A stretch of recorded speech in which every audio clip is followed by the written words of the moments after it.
Let's talk about something that rarely gets said out loud.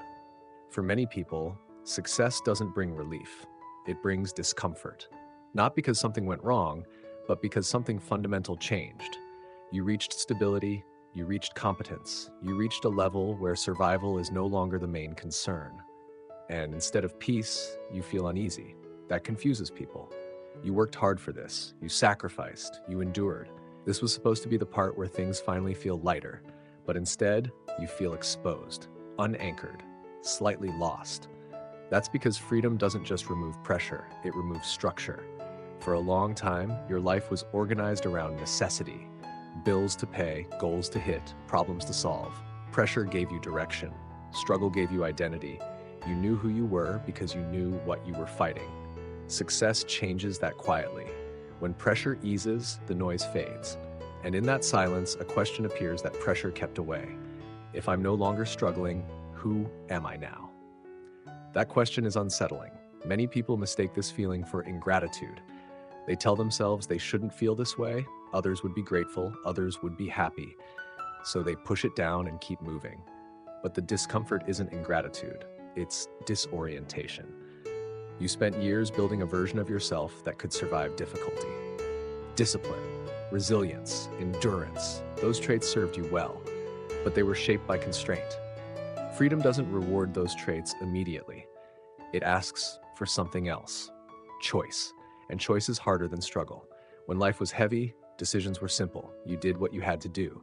There was clarity and necessity. But when freedom arrives, necessity disappears, and with it, the external script. No one tells you what to want next. This is where many successful people quietly recreate pressure. They take on new obligations, new goals, new stress, not because they need to, but because pressure feels familiar. Pressure feels safe. Freedom, on the other hand, feels unstructured, open-ended, risky in a different way. Without pressure, you can't hide behind effort anymore. You can't say, I'm busy as an explanation for everything. You have to confront whether the life you built actually fits you. And that's uncomfortable. Money plays a critical role here, not as greed, but as insulation. Financial security removes immediate danger, but it also removes excuses. You can no longer blame circumstances for dissatisfaction, and that accountability can feel heavier than scarcity. Success exposes misalignment instead of masking it. That's why some people feel more anxious after achieving stability than before. They're no longer running towards something. They're standing still long enough to notice what they were running from. Freedom forces reflection, and reflection forces honesty. Honesty about what you actually want. Honesty about what no longer matters. Honesty about which parts of your life were built to impress rather than sustain. Many people discover that they don't know how to live without pressure. They know how to perform, they know how to endure, but they don't know how to choose calmly. So they keep pushing, even when pushing is no longer necessary. They confuse motion with meaning. True freedom doesn't feel exciting at first, it feels empty, because excitement comes from tension. Freedom removes tension before it replaces it with direction. That transition period is uncomfortable, and most people don't talk about it.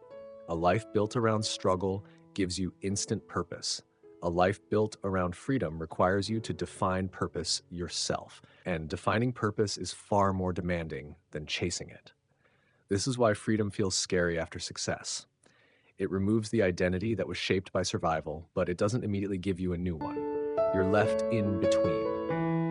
The mistake is assuming something is wrong with you, that you should feel grateful instead of confused, that you should be happy instead of uncertain. But uncertainty is the natural response to expanded choice. Freedom doesn't ask, can you handle pressure? It asks, can you handle responsibility for your own direction? That responsibility can feel overwhelming, especially if you've spent years being directed by necessity. Learning to live freely is a skill, and like any skill, it feels awkward at first. You have to learn how to set limits without external force, how to choose rest without guilt, how to pursue meaning without urgency. You have to learn how to stop proving yourself. That's the hardest part, because success trains you to measure your worth through output, through results, through progress.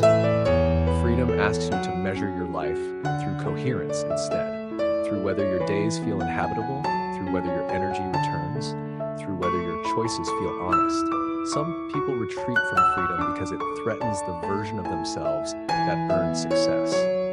Letting go of struggle feels like betraying that version. But you don't honor your past by staying trapped in it. You honor it by using what you built to live differently. Freedom doesn't mean doing nothing. It means doing what no longer requires self-violence. A life without constant pressure doesn't collapse. It stabilizes. It becomes quieter, more intentional. Less impressive, perhaps, but more real. And that scares people who learn to equate worth with intensity. Freedom feels scary after success because it asks you to stop fighting and start choosing, to stop surviving and start inhabiting your life. That transition takes time, patience, and compassion for a nervous system that learned to operate under stress. You don't need to rush into meaning. You need to let pressure dissolve slowly enough that you can hear yourself think. The goal isn't to escape success, it's to let success serve you instead of continuing to serve the life that produced it. Freedom isn't loud, it doesn't announce itself. It feels strange before it feels right. And the moment you stop trying to recreate pressure, you give yourself the space to discover what